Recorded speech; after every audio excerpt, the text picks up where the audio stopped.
Before I get to the part of the video where I forget to mention stuff I forgot to mention in the video, this is the part before the part where I say stuff I forgot to mention. So Control R is the ruler, so you can turn the ruler on and off, and you can go on the ruler and drag a guideline out. So like if I go on the calculator, this is a 1920 document. If I divide that by 2, it's 960. So I can drag the guideline to 960 and it's in the middle. And I can go to view. And I was checking if I was recording this because I swear. And you can go to guides and pick where your guides are on the document. And you can go to view, and you can go to grid and axis, and you can toggle the grid on and off. Okay, now to the next part. Okay, so before the video actually starts, I couldn't figure out how to invert something because Control I wasn't inverting the layers. You have to select a picture and then go on your layers panel and go to adjustments and then click invert. Control I does not do anything. And if I go in the settings and I go to shortcuts, like I did not see an invert option here. Scrolling through the menus and stuff. So I guess I can't make invert Control I. Also, if you want to make your user interface black like I have it, you have to go to the settings and then you have to go to user interface and change the UI brightness all the way down. If you want it gray, you gotta put it all the way up. Okay, now to the actual video. Hello, I'm gonna show you how to use Affinity 3. This is the new one where they combine all the Affinity apps into one app, so it's so much more convenient. So the first thing you want to do is create your workspace, or create the canvas that you're going to work on. You just press the plus sign, and these are all the sizes that you're most likely to use. They're already here for you, and you can just type in whatever size you want. So right now it's at 1920 by 180p. I'm just gonna leave it like that. You can even choose the unit of measurement you want before you type in the size. And there's just all these other settings here, which I'm not gonna touch right now. I'm just gonna create that document. And then on the top here, you can just switch between which workspace you want, which is really cool. So you can go from editing a photo and then just switch to vector graphics. And then you can switch to typography or layout mode, which is the one you use to make books. And you can also choose what you want to turn on and off here on this top bar. And if you don't like how something looks, you can actually change where everything is. So like here is the layers. This is where all my layers show up. I can just drag that out and put it wherever I want. And you can even edit what's... This is called the toolbar. You can even edit what's up here too. So you can right click that. Hold on. And then customize the toolbar. And just put whatever you want in there. Yeah, so this is the select tool. You just click on things. If I want to put a box on the screen, you just go to this box rectangle tool and you can hold it down, or all the options just pop up on the side here. And you just drag your mouse and you can put a square on the screen. Just like that. And then if you want to change the color, you just go up here and click on that rectangle, and you can choose like what color selector you want. You can choose anything. I'm gonna pick the color wheel because I like the color wheel the most, personally. And you can just choose colors like that. It's really easy. And I can just type in any color I want to. So one thing you can do is you can... 1 second. You can go on like colorcodes.com or whatever, like red color code. You just go on any website. You can copy and paste the color in there. Like this. You can do like Commands V and paste it in, press enter. And if you want to duplicate the square, you can go on the select tool, click the square. Then you can press Shift and Alt and just drag squares and duplicate them like that. And then you can press Command Z to undo that. Those are just some shortcuts that make it go a little faster. Okay, what else? I'm doing all this in one take. What else can you do? You can change the color to a gradient. Then you can pick the color on this side. You can make it orange. And on the other side of the gradient, you can make it red. Then you can go on the side here to the gradient tool. And you can change the direction of the gradient like that. And then there's the layers here. You can press Control-C, Control-V a layer, and you can copy the layers. Paste the layers. Then Command-Z to get rid of them. And then Control-A is select everything, and then Control-D is deselect everything. So if I have like 3 squares here, and I press Control-A, all of them are selected. And then Control-D, deselect. Control-Z, undo everything you just did. And then there's the crop tool, which, you know, you just crop out the workspace. I mean, that's pretty simple. Another thing you can do is you can go on some website like Pexels, which is royalty-free images, and you can just drag pictures into the workspace. Hold on. I'm gonna have to open this in a new tab first. You can just drag the image right in, or you can copy the image and paste it in. Control-V. Just paste it right in. Another cool thing you can do is, hold on. Oh yeah, if I press Control and then scroll on the mouse wheel, you zoom in and out. You press space bar and then hold your mouse down. You can move the whole thing around like that. So it's so easy to just go wherever you want. You know? Makes everything faster. What was I gonna do? Okay, so with text, you just go to the artistic text tool. Then you click on the screen and you just type anything. And then you go to the select tool. And you can make this as big or as small as you want. And then you can center it with these tools on the top. These are like quick tools. If they don't show up, you can go on window and look for it, or you can right click your toolbar and then click customize toolbar and put that there. Set it up however you want. Yeah, but you can change the color of text by highlighting it and then going here.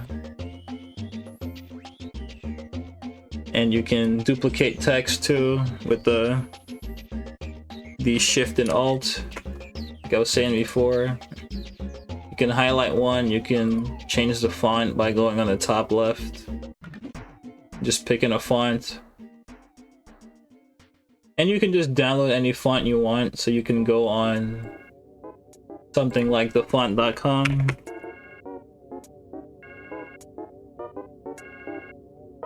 And then you just pick any font you want and you can download it. And when you download that, it's just gonna show up in this menu here. You can favorite any font you want to, so it immediately shows up in your favorites. Apparently I don't have any favorite fonts. Oh. I actually forgot to set favorites. Okay, well that's fine. But yeah. Okay, another thing you can do here is, 1 second. I get a picture. I get a picture online.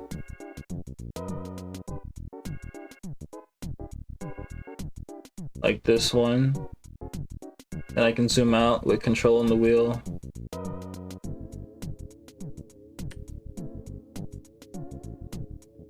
Then I can get a square. I can put the square over the entire thing. Hold on. That's not what I want. If you don't want to accidentally move something around, you go into layers, and right next to this eyeball thing that you use to turn it on and off, you can lock it. So now I can't move that by accident. Then I can put like a box over it.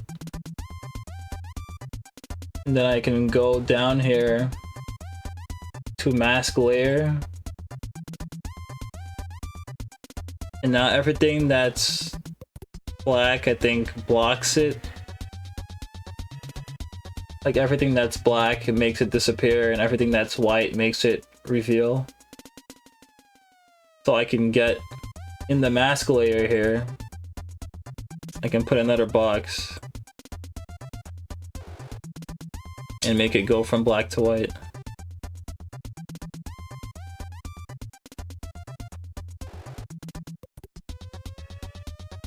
Hold on.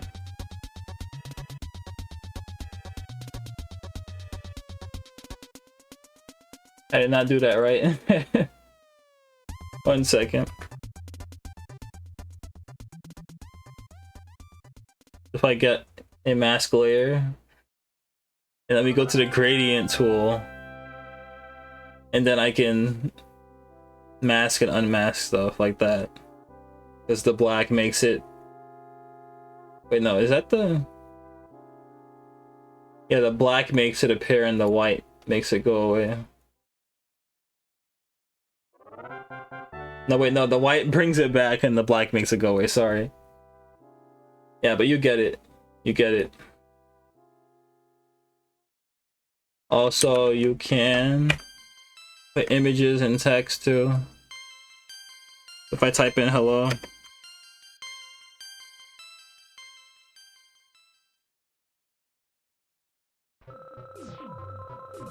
Then I can just center that with the tools in the top. And I can get my image again. I can go into layers and I can literally just drag it inside.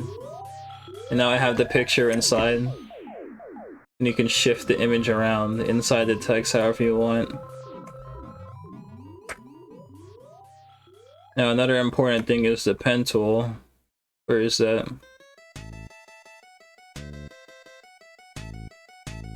The pen tool, you can click on the screen, hold shift, and you can draw a perfect straight line, or you can curve things by just holding down on the screen. You can make all kinds of complex shapes like this. You can outline entire images, but you don't have to do manually because you can go in the vector panel and outline shapes automatically. But this is useful because I can make a shape. Like I can cut out a triangle here or something, right? And then I can fill that. And now I have my own little shape. But the pen tool is perfect for all kinds of things. You can Make any shape you want with that. Oh yeah, also if you're like dragging something around and it's being deformed, just press shift so it locks the aspect ratio. Also for like the box or any shape you make, you can choose the stroke too. Put an outline around it by just going up here and choosing how thick or thin it is.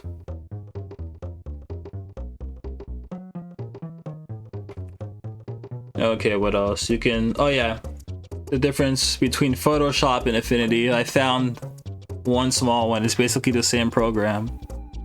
But if you want to curve your text, one way to do it is on the shape. So I can get a circle. That is so ugly. Hold on.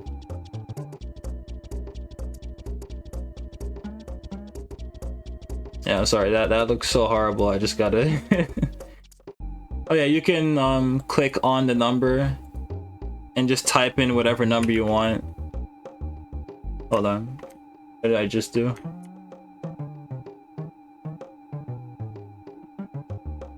I have no idea what just happened. So what I can do now is I can go in the history tab, and the history tab doesn't even have everything I did in there for some reason, so I actually have no idea what happened. I have to watch that back. I have never seen that before. That's interesting. That's what happens when you use these programs. Sometimes some random thing's just gonna happen. Okay, so I'm gonna get my circle. I'm just gonna click on the screen and hold shift and drag the circle down. Then I don't want anything inside the circle, so I'm just going to click on that box here and click on this with the red line going through it to get rid of the color inside. Then go to stroke and then go to the size, and I can type in any size I want, like 4, and press enter. Okay, and then I can get my text tool and I can put the mouse on the edge, and then I can just start typing in a circle. Then I can highlight that, then go up here and change the size, or type in any size you want. I can copy and paste that around the circle. Then this red thing, I think, yeah, you move this red thing around to choose how long you want it to be. You get more room. Now I can type all the way around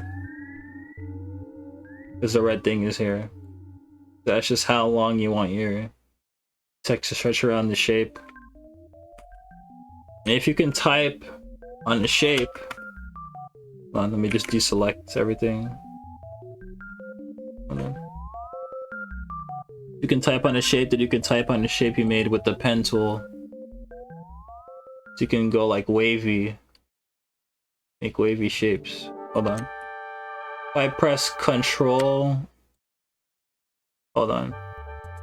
No, if I click on that, the last point, and then slide again, then I can make bumps. But if I just continue to do it, it's just gonna, I don't know how to explain. It's gonna just curve down like that. But if I don't want that to happen, I have to click on the point first, and then it will go like this instead. Very confusing, but you'll get used to it. Trust me. And then I can get the text tool and I can type on top of that. What the hell? I guess I can't. Hold on. What is happening? There we go. Okay. Now I can. Because everything makes a lot of sense here. Okay. Let me get a picture online. 1 second. What's it called? I think it's called Pixabay. Yes, it's called Pixabay. So this is where you get a bunch of free stuff. Free photos, free illustrations, vectors, videos, music, sound effects. And on Pexels, it is free pictures and videos, I think. Yeah. Those are two nice little free websites you can go on. If I go to vectors and I type in heart, it's a good, I need a basic photo. Like this one. If I open this in a new tab, then I go to, hold on, watermark mover.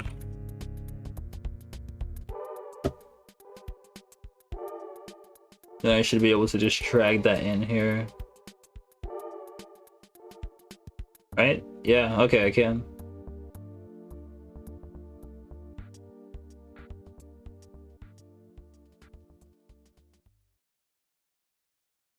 Remove that logo, you can download it.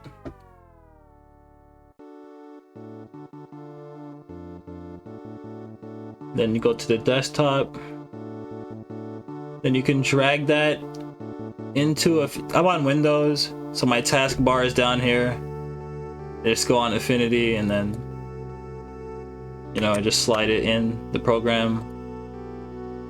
It's like a very easy way to just put it in. Or you can go to File up here and then Open, and you can choose it from there.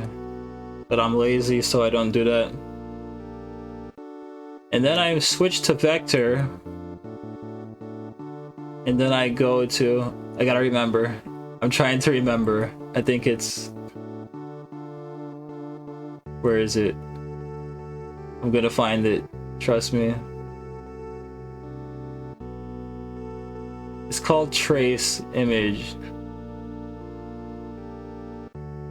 Where the hell is it?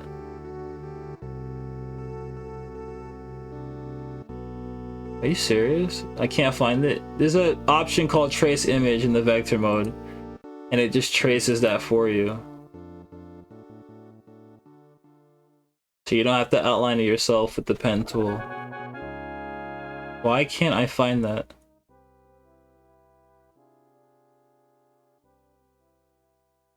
Yeah, but this is the experience. You gotta go up to the menu and look through everything for yourself like this. Is there a search bar? Oh my gosh, where the hell is it? Hold on. Looking this up. I'm looking it up in a guide about Affinity.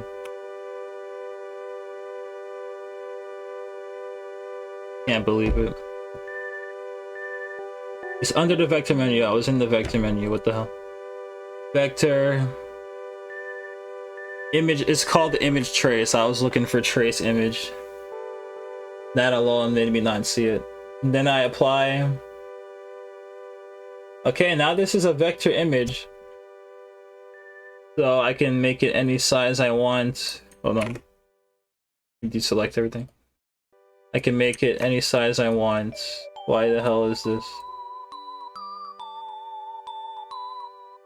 I can make this any size I want.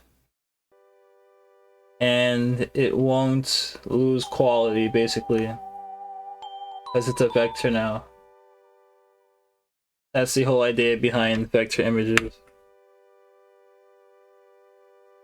Okay. Artboards.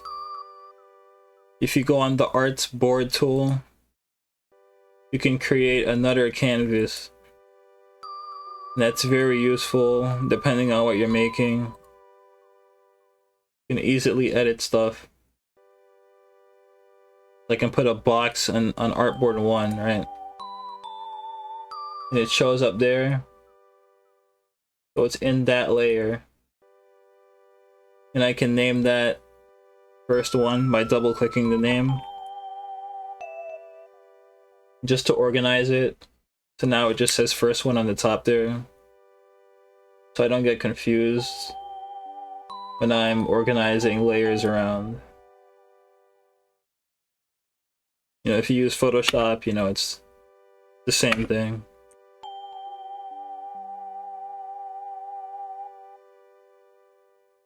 Okay, what else should I show? Oh yeah, color picking. Sometimes you want to choose the perfect color or a color from an image. So there's two ways to do that. So let me get a picture of nature. And you can go to images, then go to tools and go to size and click large. So you get a high quality image. And then this one, pick the coolest looking one, copy it, right click, copy the image, then to go back on Affinity, paste the image, and then let me click on Artboard 2, then I'm gonna hold shift and go up to Artboard 4. If you want to skip Artboard 3, you click Artboard 2, hold Control, and then click Artboard 4, and you can skip deleting a layer. And the color picking, I'm gonna switch back to pixel mode here. Go on my color picker tool, it's literally called color picker. And I can pick any color I want from this image. So I want this, I want the lightning bolt. And I want that white from the lightning. I can even get it. There we go. And now it's in this thing on the bottom here, the color is saved in there. And double click that. It is FFFAD4. Then I can make like a square or something. And I'll just have the color in there. And if I don't like that, I can take this and drag it. You have to hold your mouse now and pick a different color. Or I can get this image and copy it. I can go and copy color from image. You can go on like any website to do this, it doesn't even matter. I use this one, the first one that shows up. And you can put your image in here and you can pick the color from there too. And then go back in Affinity. And you can click on your square and copy and paste that color in there. Hold on. I didn't even copy it. You have to copy the hex code, the one that starts with a hashtag. And then you go back here and paste it in. And then I can put this square. Hold on. I'm gonna lock that image so it doesn't move.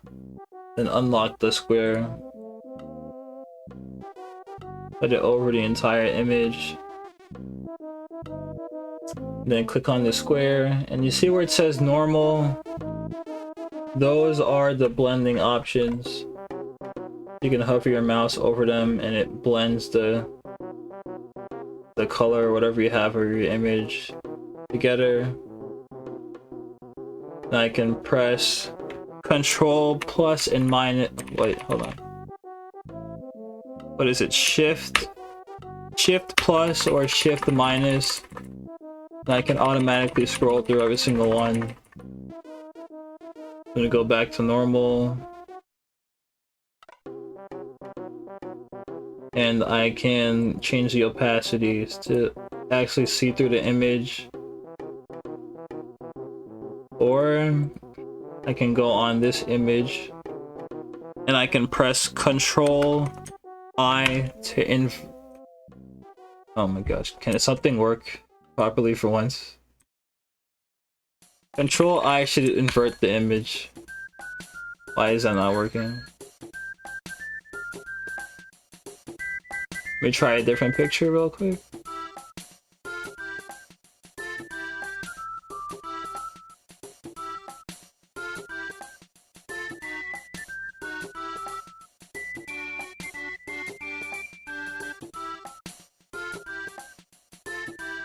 Okay, it's not inverting the... It's supposed to invert the color when you press Control I.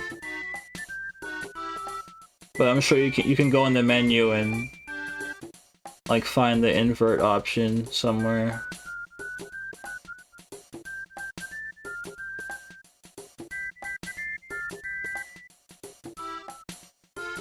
Yeah. If I press Control U, I can change the hue and saturation. Like to make it dark and light. The saturation is just the color, so you can make it black and white instantly from there. Or for some reason I don't want the sun to be yellow, I can make it purple or blue. I don't know why you would ever want to do that, but you can. And then you can go to layer. And you can go to layer effects. And that's what you do, like the drop shadow and stuff. So I'll show you that. Hold on. I'm gonna make a new document. I don't want to deal with this.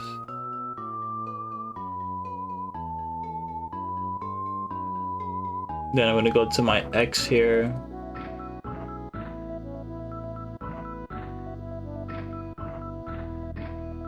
Oh, I accidentally made a new document and that's where the circle went. And that's why there was no history.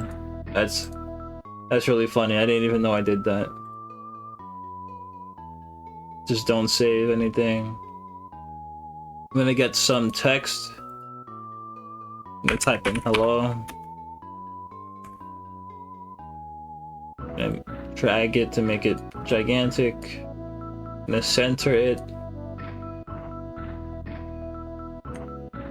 And then I'm going to go down here to effects. And this is where you can put the like drop shadow on. So that's gonna be outer glow. Just check mark it and click on it. Then you change the settings here. So the radius and the intensity. Hold on. The color is white so you can't see it. So what does radius do? Radius changes how much around it goes. The intensity is how intense it is. Why is there no angle option?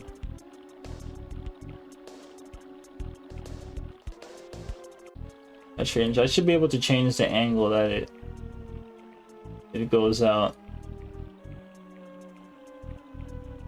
Oh, because it's outer glow. Outer shadow is the drop shadow, where you can change the angle that the drop shadow comes out of. So you can pick like which direction it goes in by just messing around with the angle setting. And also one more thing that's important is spacing. If I make a circle,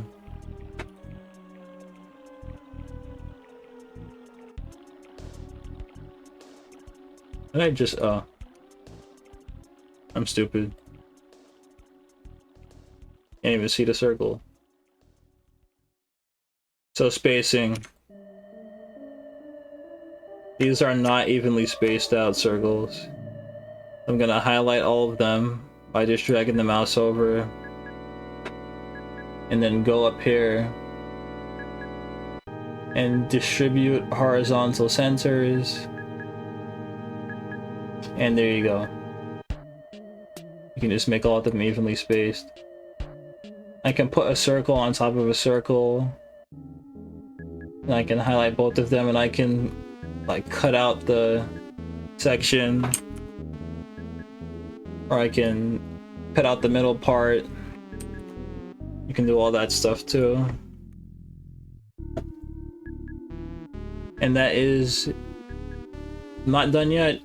So hold on, I gotta show you how to save the damn document.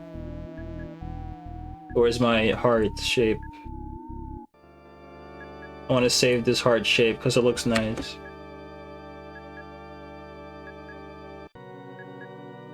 I'm gonna center it. Now I want to save that as a JPEG, let's say. So I go to File and Export, or I can go up here and export it. So there's two ways. There's multiple ways to do everything, which makes it convenient for how you want to do whatever you're doing. So I click export, and then you just pick how you want it to be saved. I want it as a PNG at the best quality. I'm gonna click on that. If you want a transparent background, use the PNG, or go to document setup, then click transparent background. And this white part here, like if you don't want that, you can go to, where is it? This is the new Affinity, so I have to look for it now. Like a flood section tool. I click on the white part and press delete. Click on the white part inside the heart and press delete, and now that's transparent. Sometimes you don't have to do that. Sometimes you do. And then go to File, Export, and you have to save it as a PNG for that transparent background. Export it to my desktop. Call it heart shape. And then when you actually go and open that up, it's gonna be transparent in the back.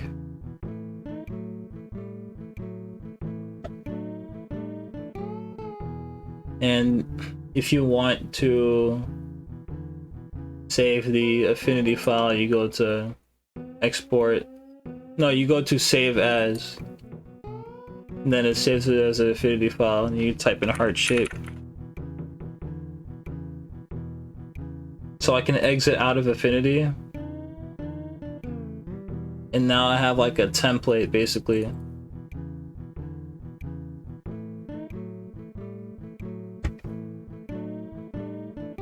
And my computer is going to take forever to make this load, because it's opening up all three programs at once now, so it takes a while.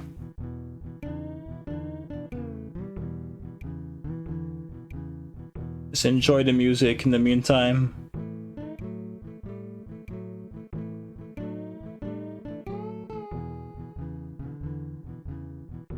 Okay, is this even in? Okay, it is opening, it's just slow. Okay. I thought nothing was happening for a second.